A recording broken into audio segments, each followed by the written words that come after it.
Coming up on today's podcast, we have a plethora of information for you.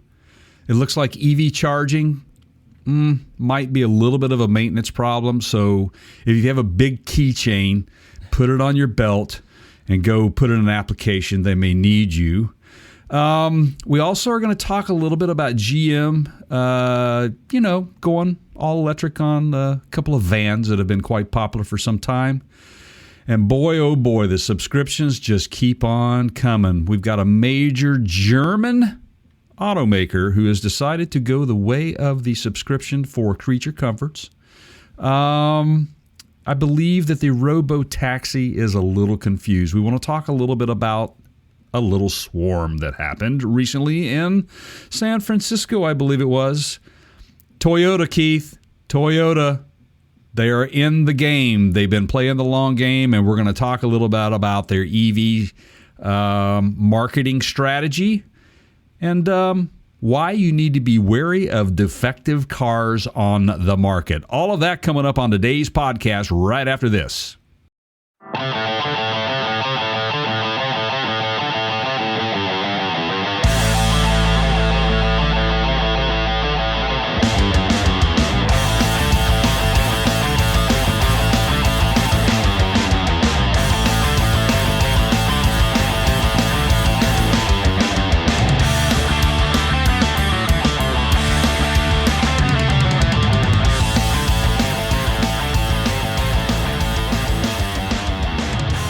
Hey, everybody, welcome into the podcast. Post vacations for both of us. Say hello to my good friend Keith over there on the other side of the desk. How are you, my friend? We've been trying to reach you concerning your car's extended warranty. How many did you get many of those calls while you're out on the road? Yeah. So,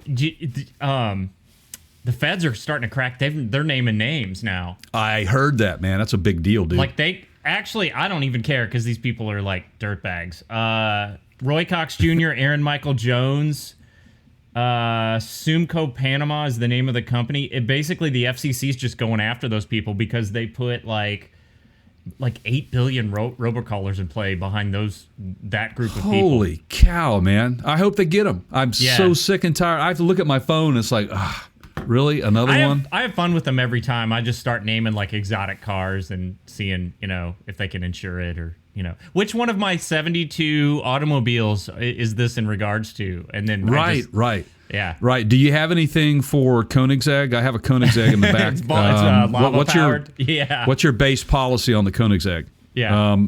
It's we're powered by volcano fuel, right? Yeah, so there you go. That's right. We did. By the way, everybody, thank you for listening to our podcast. We really appreciate it. And for those of you that are longtime listeners, you know that we've talked about Koenigsegg and the volcano fuel. And if you don't believe that, you can head on over to youtube.com/Parts Counter Gurus, and you can find that video there. And please subscribe while you are there. Thank you very much. Here's a new one, Jay. So we haven't really mentioned this much, if ever. But as podcasts go, as our podcast goes, which is on our website at partscounterguru.com, there's a podcast tab. Leave a review.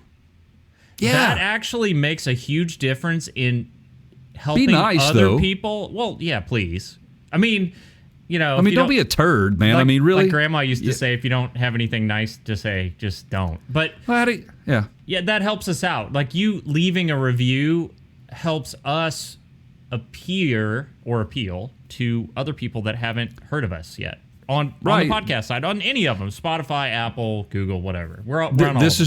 This is absolutely true, man. I mean, and you know this, my dad is so good at, and speaking of my dad, I'll talk a little quick update on him here in a minute, but my dad is always just very open with me because I ask him to. So critique us, man. I mean, I really want to know what you think, and he knows how seriously you and I take this, and how much fun we have with it, and how much passion we put into this thing, or how passionate we are, I should say, about this. But he's always saying, hey, maybe you guys should talk about this, and if you talk about it, say something about this or whatever, or hey, I really like those videos that are around, say, 6 to 8 minutes long versus the 20-minute long ones. Yeah, he's like, I don't know. Is anybody watching those things? Is what he'll say. I'm like, well, you'd be surprised, but yes, right. My dad is he's a great asset to me in that regard, and both of us in turns. So speaking of my dad, so hold that thought for just 1 second. Okay.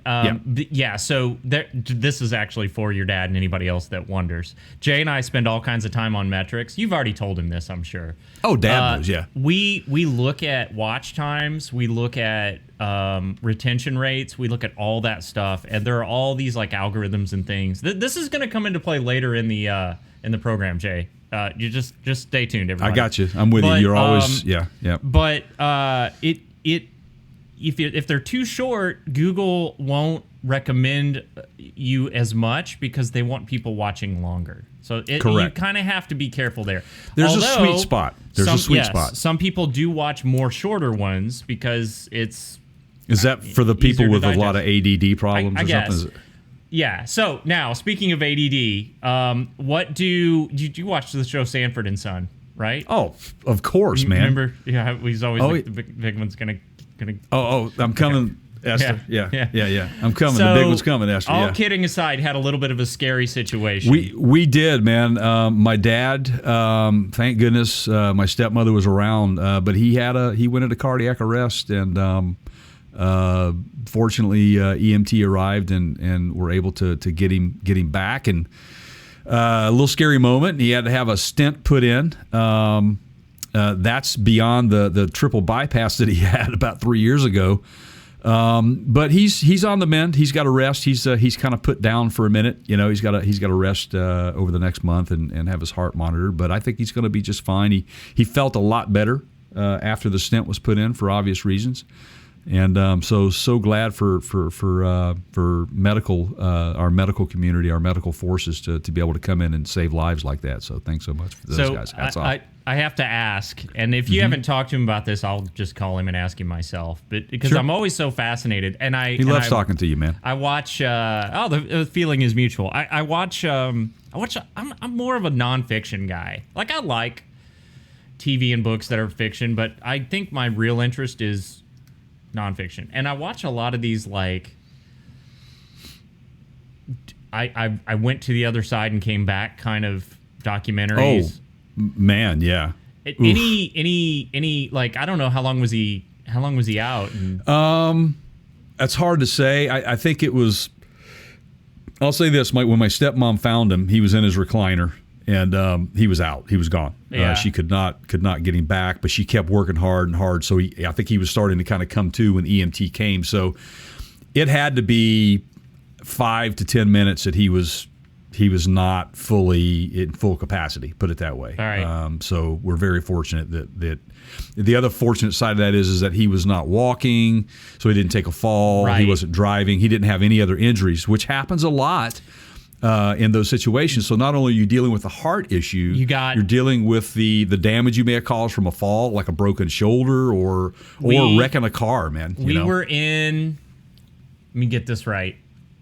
We were in Crescent City, California, I think. And anyway, it's Redwood Forest National Park. Okay, right. Just a city that's just north of there. And everybody wants Starbucks at lunchtime, ironically. Mm-hmm. And so Mary's in there. I got a little Starbucks information for you here in a minute. Right. People will enjoy this. So and I was like, you go in. Like Side Shot and I'll stay in the car. She had to use the restroom anyway. So she goes in, gets our order, and EMTs and everybody starts pulling up, and she goes, lady literally just dropped. She was sitting at younger, like 30s, like sitting at a table with her laptop, boom, hit the floor. And she's like, it's got to be broken bones. It's got to be. And I said, well, look, the EMTs are here. This is going to get hairy. Like, we don't want to be here. People are going to start coming from everywhere. Let's go. But yeah, it just happened like last week, right there, just like you're talking about. It probably had possibly traumatic, like concussion type stuff. Sure. Sure, that's a hard way to go, and you hear it too so often in elderly, in the elderly community because of those. They're a lot of times they have their bones are not in the best. They're brittle, and due to age, as we get older, we're just not, things kind of start taking a nosedive on you. So, like I said, we're very fortunate. My dad's very fortunate that he did not fall. He was comfortable in his recliner watching his news, and he said he remembers flipping a channel and falling asleep. Yeah. And he didn't fall asleep. He basically went out. And here's the odd thing about it was, I was just visiting with them, not long ago, spent a week or so with them. And he had just gotten over COVID, and he was complaining the whole time about being fatigued. And I just said to him then, not even dawning on me that it could be a heart issue. Yeah. Right. But I just said, well, fatigue it's a long COVID long haul symptom. I said, I deal with it from time to time. I said, I know Keith has dealt with it. So it's not uncommon, but the whole time it was his heart. He was just he was like close to 100% blocked over there, man. Yeah. It was weird. Yeah. So thank God again. Thank you to the medical community for taking care of my dad. I love my dad. He's my hero, and he's a good man, and I sure am glad to keep him around a little longer. So what kind of Starbucks tie-in you got here? Yeah, so check this out, man. This is so crazy, and Starbucks, as you well know, was started in Seattle, and that's where their home base is. The original Starbucks is right at the Market, Pike Place. You can still go in there today. Unfortunately, there's about 6 to 7 locations in Seattle that you can't go to anymore because they're closing the doors. And it's like, why in the world would Starbucks be closing the doors in Seattle, man? I mean, we're like the coffee mecca here, right? Turns out because of crime. They cannot, it's not conducive for quality work environment for their workforce.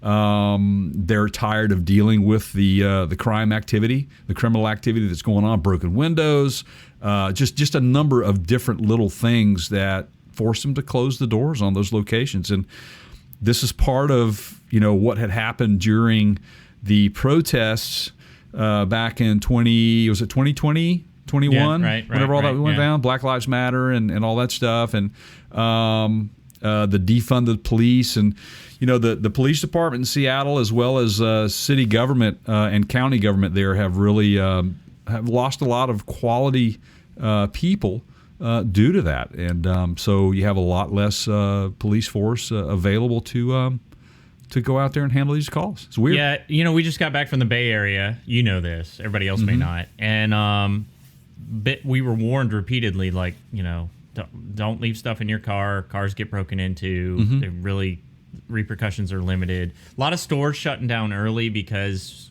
of that, of the crime factor, don't want looting and all that. And I got to say, like, it wasn't near as bad as I had been sort of warned, but there were signs everywhere that basically said, like, your stuff's going to get broken into. And we were careful. Because of that, we were extra careful. Everything went fine. And we drove through some areas where I wouldn't probably be comfortable stopping, but we got out and walked around in areas of the city that, people told me weren't great, and it was fine. But, we had to do the Apple campus thing because side shot, right? And of course, they have a cafe there at their visitor center, and he goes in, speaking of Starbucks, and gets like Apple Cafe coffee, and they do the little he drinks like mochaccino, whatever the chocolate kids drink, and they do the little foam Apple logo on the top, of course, which is really cool. And we were talking, we're like, the previous Apple campus did not have. It's gated. It's the new one, the spaceship. It's a gated off high security complex. You cannot get, the visitor center is right next to it, but it's on a separate piece of, like, what's the protocol for getting in there? Oh, you got to be a badged employee, or you've got to be escorted in, and you've got to have business on campus. And we talked a lot about why. Well, there you go. You just explained a good reason. Because they don't want to deal with, if things get out of hand, people looting their campus. Right. And it happens. It's happening everywhere across this country. It's actually, since COVID hit, since 2020, it's been exponentially growing from what I'm understanding. I mean, auto thefts are on the huge amounts of auto thefts going on. They're on the rise, and just break-ins and unfortunately homicides, gun violence is out of control. So anyway, man, I can't solve the world's problems, but I can certainly pay attention to them. And I sympathize with any of those business owners that are having to deal with that stuff. And, me and you are consumers and visitors to these cities. We want to spend our money there and go see these places. And frankly, it's when we're in fear of our lives or being ripped off while we're visiting your city, it doesn't leave a good taste in anyone's mouth. So there you go. So, wow. So glad you guys made it back safely from that. The other thing I was going to ask you was, were you guys impacted at all by the fires in Yosemite? No. This is an interesting question. Okay, so this is what turned out to be kind of one of those cool stories. Like, you had spent some time with your dad. Thankfully, things turned out fine. But just a few weeks before he had his event. And that was planned, but also not planned for the reasons of, this might be the last time I, get to see him. Thankfully, it's not. Right. We were in the Mariposa Grove. There were no fires. Wow. The week later, the week after we left, that was closed off. They were, it's called the Giant Grizzly Giant. I've got pictures of it with me standing next to the sign making a face, and they brought in basically a bunch of irrigation equipment. I mean, some of those things are over 1,000 years old, those sequoia trees. That's insane, man. And sadly, once that fire climbs up those trees. Yeah, and you can see... So, and they talked a lot about in the park, initially they thought all fire was bad, and they have since learned that some fire they allow because it clears space for more of those giant redwoods to grow. Did you know, Jay, President Lincoln signed a bill that, I'm talking Abraham Lincoln, although I don't know that there was another president with the last name Lincoln. Don't think so. Right. Signed the bill that eventually became Yosemite. He protected that grove by, wow. Well, thank you. Bill. Thank you, Abraham. Wow, so man. So that's how far back that area of the park goes. It was there from the beginning. He must have traveled while he was in office or something, and that's why. It's just such a... Pictures don't do it justice. Like, it's on my bucket list, man. But I hope it doesn't burn before I get down there, man. So because we talked about maybe hooking up and doing an overlanding expo that actually goes on in Oregon. Yeah, which we unfortunately missed. So guys, stay tuned to this channel because next year that's on our list that we're gonna hit next year along with CES in 2023. And don't forget, we have SEMA coming up. So make sure that you are subscribed to our podcast and our YouTube channel to be on the lookout for notifications on when we go live stream. And when all of the information we put out there for SEMA 2022, man, I'm so stoked about that one. And we're staying at the same place we stayed at last time, which is awesome. Love that place. Keith and I think we have this thing down to a science now of getting back and forth from the hotel to the bar. To the convention. And yeah. But anyway, yeah. So and one other thing before we get down to business here, I am coming to your town, sir, as you well know, and I am going to see the reunion of the world-famous Screaming Cheetah Wheelies, man. I am so stoked for that show. They're doing 3 at 3rd and Lindsley in Nashville, Tennessee, and I am pumped for that. They have not played together in 18 years, and they just played their first show in Pelham, Tennessee at the Caverns. And I watched some of the stream, and you would have never known that they walked off stage and hadn't been together all this time. They're just amazing musicians, so I'm looking forward to seeing that. So go Screaming Cheetah Wheelies. I'll be shaking them blues away. There you go. Oh, yeah. Did I just get rickrolled? I think so. Okay. So let's get down to, you got anything else you want to add to that before we get into business here? I'm carry on. I'm good. Make it so. Make it so, number one. Or number two. Yeah, number one. I'm number one. You're number... Make it so. Yeah, there you go. Thank you for that. All right, so EV world, we got EV news. We're going to talk EV charging here, and the fact that one of the biggest problems that people tend to have is what we call range anxiety, which bothers a lot of people when they can't seem to find a charging station near them when they're, say, down to about 60 miles of range. On their EV. On their EV, correct. And but that's not doesn't seem to be locations for charging are increasing exponentially. We've talked about this on many occasions. Everywhere. Like driving into Yosemite, and some of that is some of these areas in the larger national parks. You're driving 45, 50 miles to get to them from the entrance. Yeah. To get to the entrance, sometimes it's 20 miles or more from the closest town. Yes. So that's 75 to 100 miles easy. Mm-hmm. And it's just not a problem. I think we saw 3 R1Ts in the park. Yeah. Oh, man. Stunning. Yeah. Yeah. Had one following me. Excited and just, for you I was on that, like, by the way. they're so unmistakable. It's such a good looking Thanks for truck. sending the pictures. That and I know pictures do not do it justice. You got to see it in person. So Dude I was hear they're pulling massive. his Airstream down in the behind an R1T down in the I park. wonder if that was Electric Rivet. They have I think they have an R1T. It was a good looking setup. Yeah. We should check those guys there's out. charging stations in the park, and honestly, well, there were more charging locations than gas stations. Yeah, and to that end, though, the problem we have is not really necessarily the fact that we have the charging station infrastructure is there. The charging station outlets are there. They're becoming more and more frequently installed. They're everywhere. But it seems we have an EV charging station maintenance problem. Yeah. That is ensuing, and or that has ensued, I should say, and the problem we have is that there has been a study that has found that only 72.5% of 657 public fast chargers in the San Francisco Bay Area alone is actually in working order. That's under over 25% of those charging stations in the San Francisco Bay Area that are not working.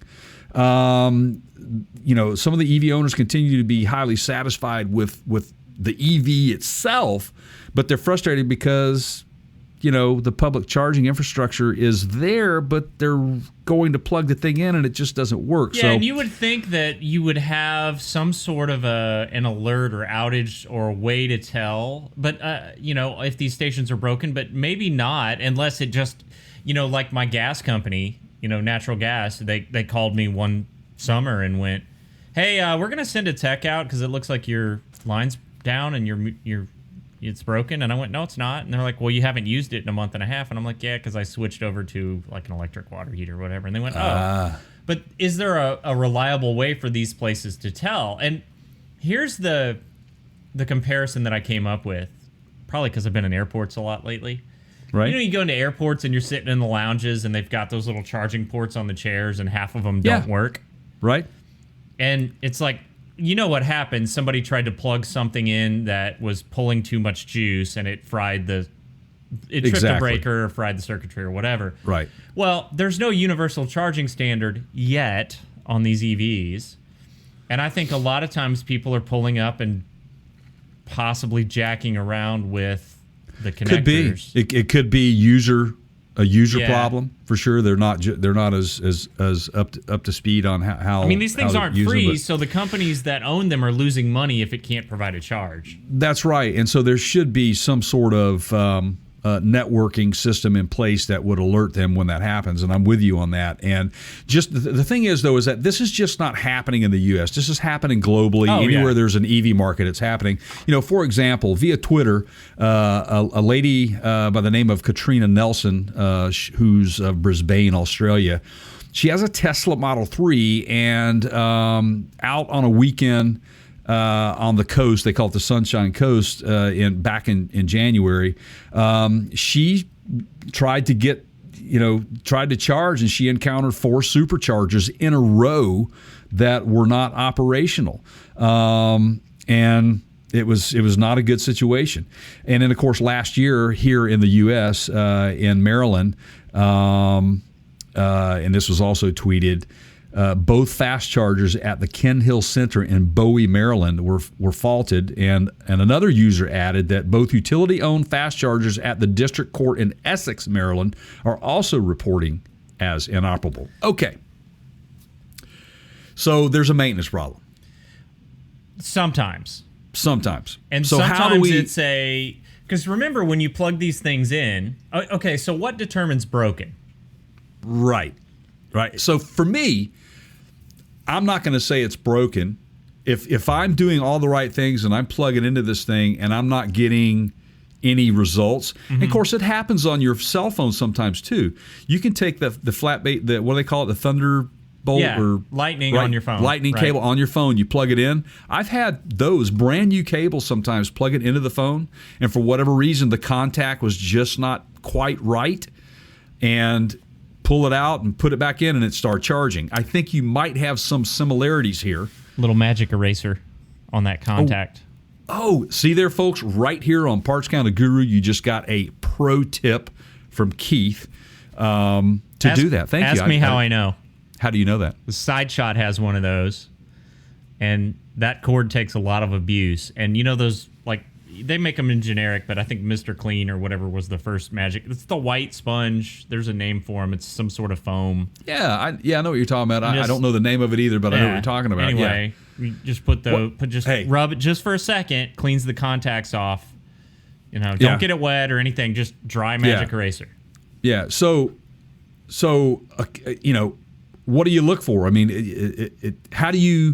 is there some sort of mild discoloration, not shiny? I mean, it's hard to tell sometimes. It could just be just a microscopic piece of dirt. It's crazy. Or whatever. Now, one other thing is that there's lightning around. Could lightning have struck the charger out there in the middle of nowhere? They have surge protection on a lot of. There's all kinds of voltage regulatory equipment inside those chargers. Even the, we throw the term fast charger around, right? Like how quickly it delivers the charge rate, how quickly that charge is delivered to the vehicle, and some of it is a sort of metering. It's going to push to a certain limit, and it's going to see if the vehicle will accept that or if it will try to throttle it back down. Right. And if you don't have a solid connection, or it's not in all the way, or there's junk in your charging port, right? You don't want that in life, right? It may not make a solid enough connection that it will allow that charge to go through. Because if it's not a solid connection, you get arc, and arc's a really bad thing, right? Which could either cause a fire or burn someone, or Right. So do you think maybe then that the numbers that we're given here? Is it really broken EV chargers, or could it be equipment failure on behalf of the consumer? I think it's a good mix. What do you think? And I'm not basing this just on my opinion. Who was the guy they interviewed in this article from? Was it EVgo or iGo? Yeah. And he's basically saying the same thing. Like they're incentivized to keep these things up and running because they make money on them. Mm-hmm. And it's unfortunately it's not as easy as like a cell phone charging in your analogy. Like, you try it on your phone, well, let me try it on mine and see if mine charges, right? If mine charges and yours doesn't, then it's your phone, right? Exactly. Not the cable. We can't really do that with an EV unless you're next to somebody else. I mean... Right. So, let's get down to the numbers here. EVgo, sorry. EVgo, that's it, yeah. Someone found recently, while they were staying in Seattle, and again, this is all over the country, all over the world, wherever an EV market is, you're going to have these similar situations. This person was staying in a hotel downtown, discovered that 4 of 6 of the hotel's chargers were inoperative. Also, an investigation by Channel 4 in Britain found that more than 5.2% of the 26,000 public chargers examined were broken, a total of 1,352 units. That's significant. And an academic study co-authored by an emeritus professor at University of California, Berkeley, released last March, looked at 656 public DC fast chargers in the Bay Area, finding only, like I said, 72.5% of them working in working order. And they go on to say, and they made a statement, that this level of functionality appears to conflict with the 95 to 98% uptime reported by the EV service providers who operate the EV charging station. Okay, so are they giving false information, or are they throwing shade on it? What's the deal here? What do you think? Or just people vandalizing them, you know? It could be. So, I mean, my point here is this, is that when something like this comes up, there's opportunities for someone here. Start thinking about that. Let's say you are an electrician, but you're tired of wiring houses. Maybe you go start your EV charging station maintenance company, and you have a contract with so-and-so or whatever, and you go start teaming up with these people. I think that these big suppliers of these charging stations and installers, these manufacturers of these charging stations, it would probably behoove them, if they don't already have that, to outsource to second party repair services. Just like Home Depot or whatever will have a secondary source on. They don't physically have a maintenance guy in their building for a washer they sold. They go have someone that they have under contract. So I think this is where this is going to lead to, be more job opportunities for some people. Yeah, we've said this before. I think that, we're in an early generation of the EV market, and this is par for the course. This is part of it. Right? This is part of it, yeah. I mean, fuel pumps weren't always as reliable as they are today, and sometimes now, like especially with the ones that try to do the exhaust reclamation kind of gas fume thing, I had a hard time getting one of those to work while I was in California last week. Like, I couldn't get the stupid, and it was a brand new 2022 Nissan Frontier truck, and I couldn't get the thing to like create a seal. Oh, and gas just wouldn't pump. It just wouldn't pump. Holy cow. That's it crazy, happens, man. It's going to happen. I mean, how do we solve it? Like, I think it's technology, and it's just going to take time. Well, you're absolutely right. And I think we take all of these things seriously, especially with this market starting the way it has. And again, it kind of trickled into play in, say, 2019, 2020. And then now all of a sudden, here we are talking about the heavy influx of these new EV manufacturers. No lie, Jay. Now, I know this is just a portion of the country, but we started as kind of a fun little modern-day version of a car game where you like count the number of like red barns you see, or license plates or whatever. We decided to count Teslas. Oh my God. And when we got to the point in Yosemite, driving out to Yosemite, where it was like every third car was a Tesla. That's insane. And we just went, all right, well, this is stupid. We're at 500. We got to 500 and we decided to quit. That's just crazy. Yeah. So they're prominent. It's absolutely, and that's just Tesla. Yeah. And of course, saw some Polestars, as you know.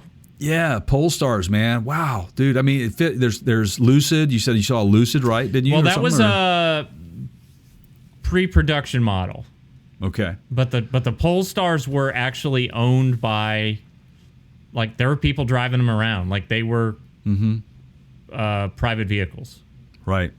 So I guess the moral of this story, Keith, is, as we've always said, the EV market is not taking jobs, it's creating jobs. And this is a fine example of, if you sit back and not do anything about it or innovate, then somebody else will. Yep. And that's what's happening here. And I don't think that you're going to have this charging station maintenance problem be a major problem for too long. There's money involved. And whenever there's money involved, there's going to be, somebody's going to be Johnny on the spot. I mean, look, Jay, we started this podcast with kind of commenting on some of the crime issues in certain cities here in the United States, and certain retail chains having to close doors in some locations because they just didn't want to deal with the crime.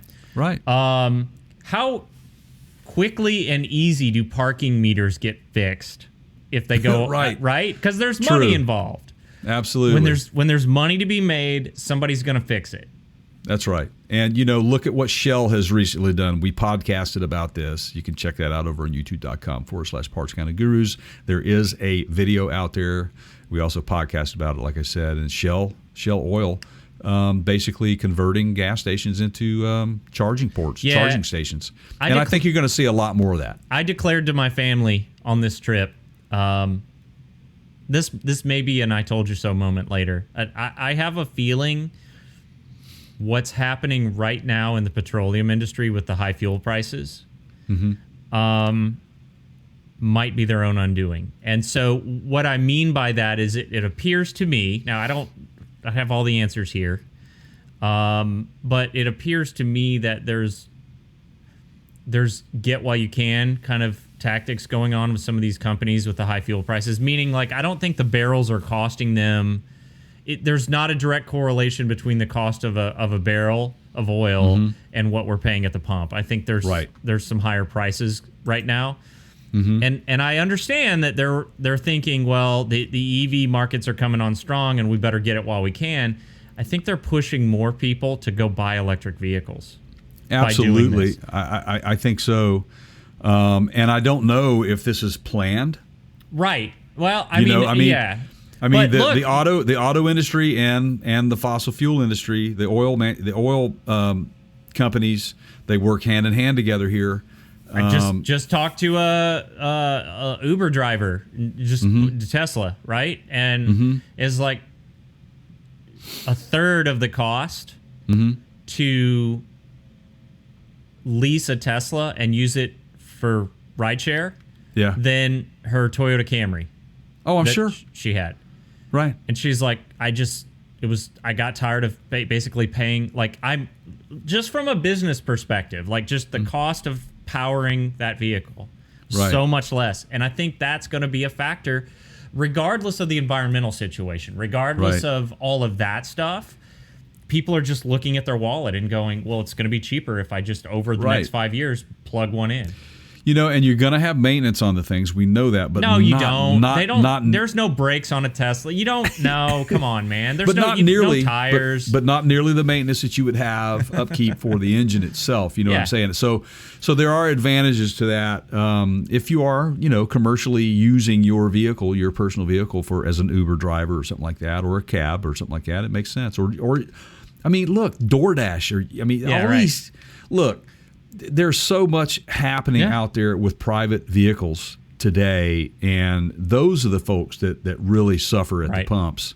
So just saying, that's their livelihood. So speaking of new electric vehicles, Keith, we know GM has committed to the carbon neutrality by, say 2035 or 2040. Right. And are committed to not making gas or internal combustion engine vehicles. I think they said by 2030, I think it was. I think that's right. And there's a lot of clarification that still has to be made on that point. But this particular subject matter, I felt that it might be a little too soon for GM, but they just announced that GM will unveil their new generation of their Chevy Express and GMC Savannah vans, which, as you guys know, is a direct competitor to the Ford Transit and even their E250 Super Duty vans.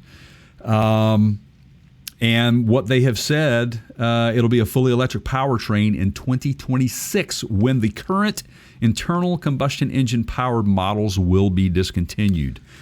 Wow. Well, what did you just say? You said in our last segment that it's innovate or die, right? It is. I mean, if they sit around and wait, they're at least wise enough to look at this situation and go, that could be our undoing. If we don't act now, someone else will. Could be. Could very well be. And, when you hear GM saying, we're going to take the new Seat Corvette and electrify it, which we've reported on as well, that blew my mind, that they were going to jump into it that quickly. But it makes sense. They're going to come out with an e-assist version first, and then they're committed to making an all-electric version. So this is all going to come in phases, but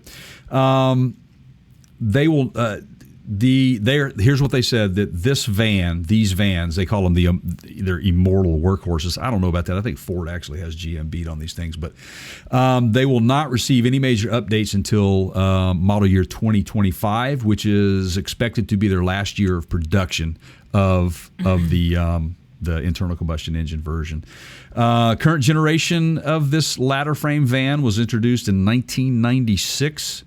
Had a midlife cycle update in 2003 and had an addition of the 6.6 liter V8 powertrain in 2021.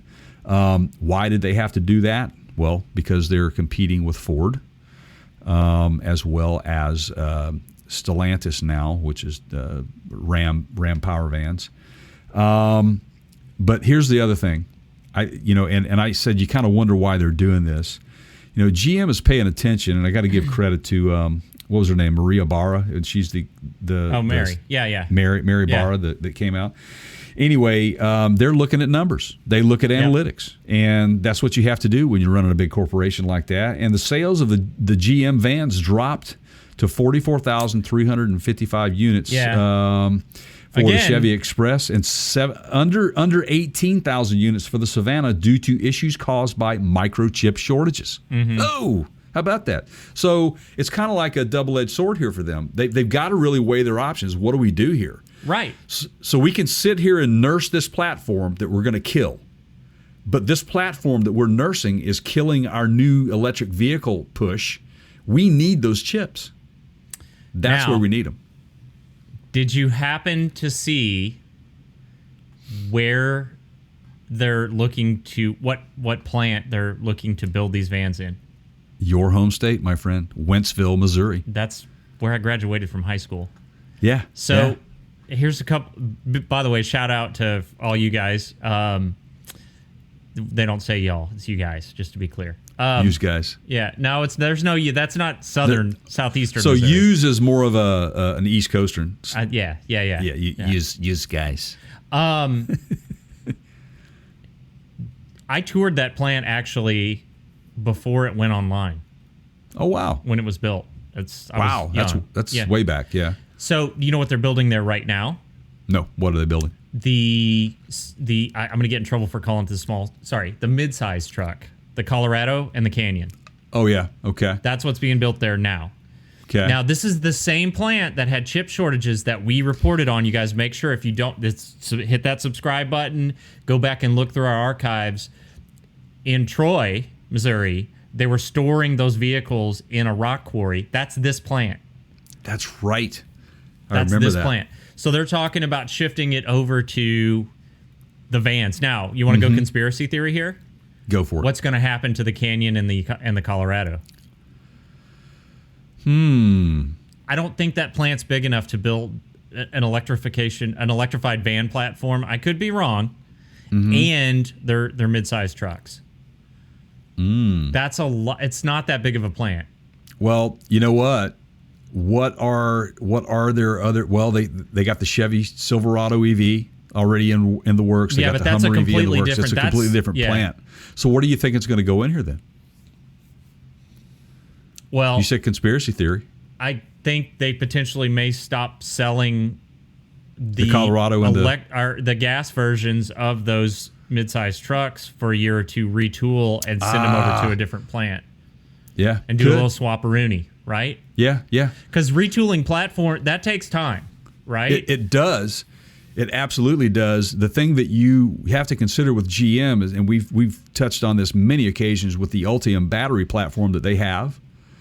That thing can be configured in many, many ways to supply the skateboard. So why would you build another plant unless they're just going to build the van part? Like they're going to build the skateboard part here in the Smyrna plant, right? No, is it Spring Hill? Spring Hill, yeah, that's where Tennessee. The Cadillac Lyric is. Yeah. And if they do a lot of their skateboard platform there, and then they just ship those platforms out to the other plants for final assembly of, for example, the van? It could happen. Yeah. Now, I they think so. could potentially then do that and do it all in the same plant and build the mid. I keep wanting to call them smaller trucks, the mid-size trucks. Right.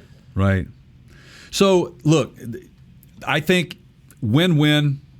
Like I said, initially I'm thinking, well, maybe it's too soon for them to do this, but all this makes sense when you look at the numbers, and the numbers dictate the direction one will go. And I think that GM just basically had a gift given to them with the shortages, so they could start kind of killing off some of these gas models. Right. And you can use that excuse and just wear it out.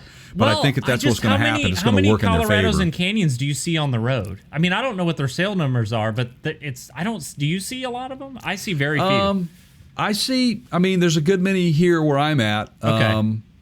Matter of fact, I spent the entire weekend of 4th of July in one. Okay. It's a work truck for a family member.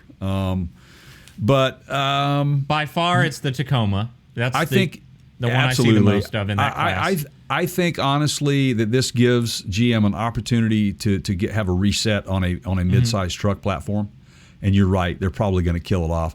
And look, the Colorado and the Canyon both have been very problematic for GM over the years with their engine platforms. It seems like they finally worked the kinks out of it, but it's too late. That's what happens. You got visitors?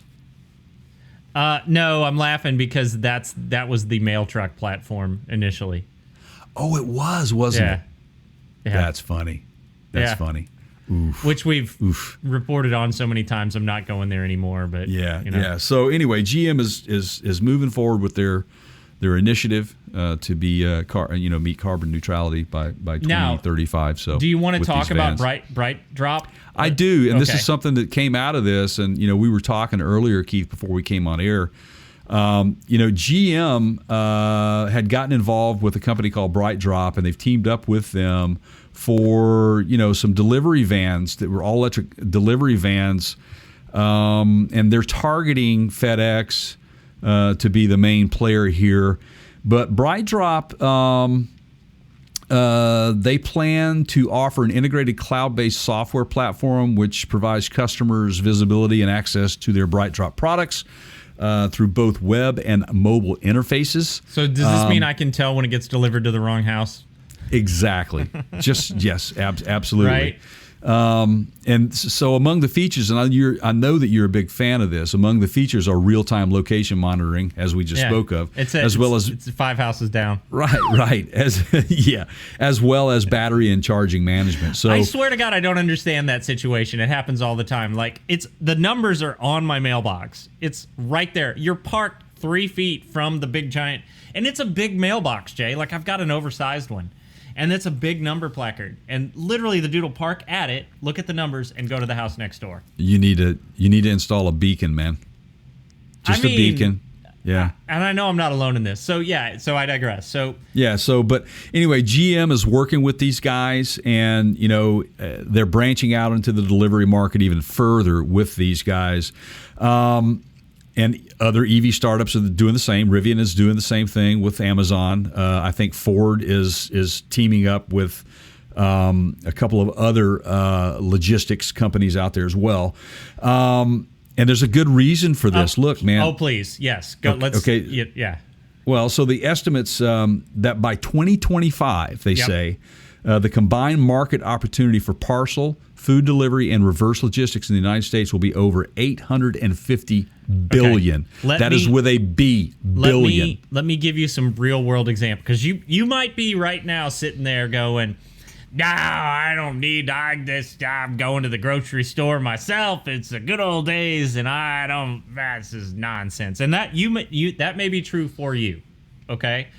But I am telling you, as someone who has been out there in the wild on a recent trip, staying in hotels, I saw countless delivery services like Uber Eats and whatever. What's the other one, guys? Delivery dudes? Instacart. Yeah. Groceries. Munchie Dude. And restaurant food delivery. So not just prepared meals, but groceries. Showing up at front desks, being left outside of hotel doors, depends on the hotel's policy, right? Yeah. Mm-hmm. Just numerous times throughout, like just every time I would walk down the hallway, there were 3 or 4 bags sitting there. I mean, we do it. It's gotten so cheap right now that we're using Walmart's grocery delivery. My wife still goes to some of the other grocery stores for some specific things that she can't find, but I'm like, we don't have time. Like it's $12 a month. Gas is $5 a gallon. Right. Exactly right. It's a gallon of gas to go to the grocery store. Let's just pay them the $12 a month. Right. You use it twice a month, it pays for itself. Yeah. And you're using it more than twice a month, so there you go. Well, and with the price of everything going up, there's a $35 minimum. That's like a couple cartons of milk and a 6-pack of beer, and you're set, right? We haven't even gotten to the grocery ordering part yet. That's just me and Side Shot, right? Right, yeah. So, okay, so the point is that these guys at Bright Drop and Ford doing this, and GM looking into this is going to happen. You guys can sit back with your I ain't very computer literate, and that's fine. And in a decade, you'll be like on your front porch, with Clint Eastwood yelling, get off my lawn, right? Yeah. Off my lawn. And the rest of it, all in the meantime, Keith and I are going to be back here queuing Bird up, and we're going to say, sorry. I hate to say I told you so. Right. There you go. Because it's coming. And we're not choosing sides here. We're just telling you it's coming. If all these companies are looking into it, it's going to be a thing. Just pay attention. And you can moan and groan all you want, folks. It's not going to do you any good. It already is a thing. It's not even it's a thing. You can get pretty much anything. Right. Including a new car. A new car. Absolutely. Delivered to your front door. Yep. Okay. So Bright Drop, the partner of GM with the parcel delivery vans, they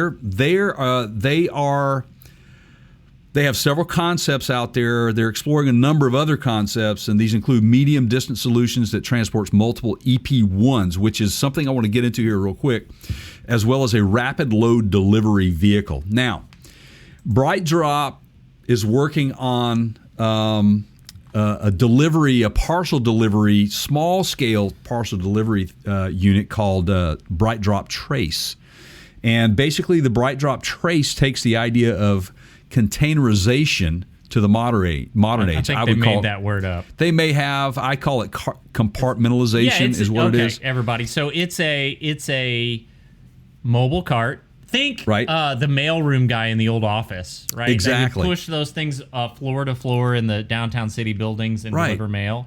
Right. It's 5-6 feet tall. It's got little doors in it, and you can put like your smaller Amazon packages or whatever.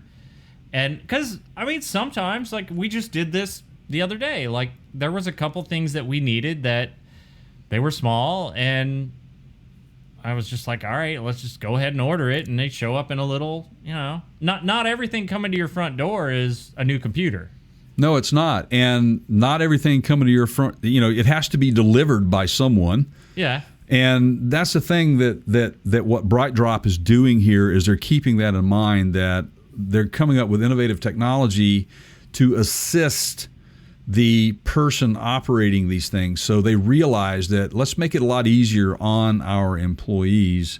It's this Bright Drop Trace. Again, it's a container. It changes the way goods are moved between distribution centers and customers with endless possibilities, is what they say. So here's what I see happen. Okay, so this is a futuristic wish of mine. So, the mattress thing now, right? It's like they all come vacuum sealed, and they're a third of the size of the actual mattress, and then you cut the little corner. Oh, you're talking about like the foam jobs? They expand. Yeah. All of them now are getting to the point where they have some level. I can't of foam sleep in them. on those things. It's coming, right? Yeah, but and we just Side Shot just got a new bed, and I picked it up and put it in the back of my truck, and it's the same. It was like vacuum shrunk. Yeah. So I've got a Back to the Future. So in Back to the Future 2, you had the Pizza Hut pizza hydrator where you put the little tiny pizza in the oven, and right. So we're gonna have these hydrators or whatever, these hydrating machines, and you're gonna order like a little mattress, and it's gonna come, Back to the Future style. Right. Where it's like the guy pulls it off his little Trace cart, right, and he hands it to you, and it's this big. and Right. then you take it in and you hit it with the hydrator, and it boom, and it Yes, I love it. Yeah. I love it. That's great. It's great. Everything's we're figuring out ways to ship things inexpensively because Yeah. that space matters, right? Size Absolutely, it does. And speaking of that space, the Bright Drop Trace was developed to reduce touches, errors, labor cost, and physical strain on the labor force. And they've been very successsul with it. In the initial pilot, the Bright Drop Trace enabled couriers to effectively handle 25% more packages per day. It has electric propulsion. The Trace will have a built-in electric hub motor to help reduce the physical strain on your workforce. The operator can adjust the speed up to 3 miles an hour to match their walking pace, which is awesome. It's easy to maneuver in crowded and tight spaces, making it adaptable to a variety of locations. So this is what we're talking about. While you guys are standing over in the corner complaining about, oh, let's go to EVs, man, I want my gasoline engine. These guys are looking at the reality of what's coming, and they've developed something else that's electric, that's going to help partner up with the electric vehicle that is towing the thing around or, moving it around, and then everybody's happy. All right, everybody. Or if you're at the Wentzville, Missouri GM assembly plant, you guys listen up. Let's hear it in the comments. What do you think? If you're over on the YouTube side, make sure you hit the subscribe button. Here's the question of the day. Okay, so we know that these little automated vehicles and EVs and carts, there's these federal regulations or local regulations where they have to make some sort of noise, right, to let you know they're coming so they don't run over you don't want to go Peloton and start running over people, but No. you have to. There's going to have to be some sort of noise made when they're moving or something, right? Right. So we need to get out in front of this, everyone. Let's not leave it to chance and have something annoying or stupid. We all love the sound of those backup beepers at 6 a.m. We don't want that, right? Right. Like the truck backup service. Yes. Okay. Yes. What kind of a noise or music can we put on these little carts? Let's send this over to Trace. Let's leave the comments and we'll get this in front of the people at Right. Bright And we Store- already know. Bright We Drop, already know. sorry. Absolutely. BrightDrop.com. We're going to get a hold of those guys. What do we? Yeah. I mean, how about maybe a little what's going on with my soundboard here? How about a little? Did that make you happy if you get your packages coming? And you heard little Rick Astley or? Oh man, I would love the Rickroll. I want to hear the comments. Let's hear it, man. What kind of a noise should these carts be making? Anything would be better than the Amazon Prime electric van that they have out there. So there you go. Go listen to that one. Red alert. All hands to battle stations. The little rip rip rip rip. Yeah. Oh, I think it should be like a communicator or a transporter. Like a beep. Yeah. Something like that. Yeah. Yeah. I would definitely. So yeah, let's hear from you guys. Let's hear from you, fans.